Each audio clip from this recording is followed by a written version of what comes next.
สบายดีพ่อแม่พี่น้องปัสสาวะลาวมัดสุขุสุคนเด้อพี่น้องมันเป็นแล้วใดวินหาการแล้วเวียกเนาะพี่น้องเราวินมาเห็นข่าวล่าพายุมักเฮฟพายุฤดูร้อนนี่เนาะตอนนี้กา00 โมงแล้วทางในข้อความเนาะทางในข่าวที่ค่อยไปเบิ่งมันเป็นแล้วใดพี่ลึกพี่โลล่ะลาบางลูกละซ้ำกำปั้นนี่เกิดมาค่อยบางเรื่องก็บ่เคยพบเคยเห็นบางที่จะเคลือแล้วบางคนพ่อแม่พี่น้องเลยหากระสูญเสียคนในครอบครัวไปบางคนทุกข์อยู่แล้วบางคนมีเรื่องให้มากระทบจิตใจอยู่แล้วเคาะซ้ำกำซ่อนซวยอยู่แล้วแล้วมาเจออันนี้เข้าไปอีกพ่อแม่พี่น้องเลยพอเห็นแล้วค่อยก็เป็นตาอีตนอีหลีพี่น้องบางคนคือเนาะมันอธิบายเป็นคำว่าบ่ได้บางคนเขาเจ้าเจอมานักมาหนาแล้วมาเจอจังซี่อีกแล้วไปหมดเลยหลังหลังคาเครื่อง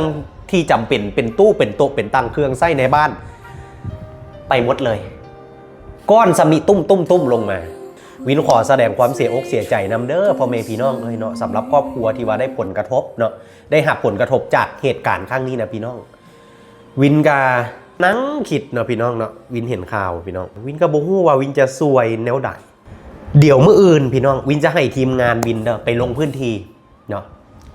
ว่าเป็นแนวใดจะซวยกันได้แนวใดน้ำใจเล็กๆน้อยๆเฮานะเราวินจะโอนเงิน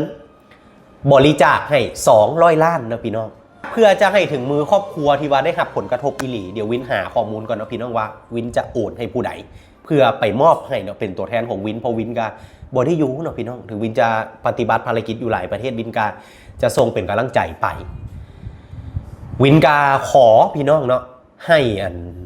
ลูกค้าที่ซัพพอร์ตอุดหนุนวินตลอดนะพี่น้องมีสุขภาพอนามัยที่แข็งแรงนะมีแต่ความเจริญก้าวหน้าขอเป็นตัวแทนให้กับลูกค้าของวินเด้อและขอเป็นกำลังอกกำลังใจพี่น้องทุกครอบครัวที่ว่าได้รับผลกระทบในเหตุการณ์ครั้งนี้พี่น้องผ่านวิกฤตนี้ไปให้ได้เด้อพี่น้องสู้ๆขอเป็นหนึ่งกำลังใจให้เด้อพ่อแม่พี่น้องเอ้ยสู้ๆหมู่เจ้า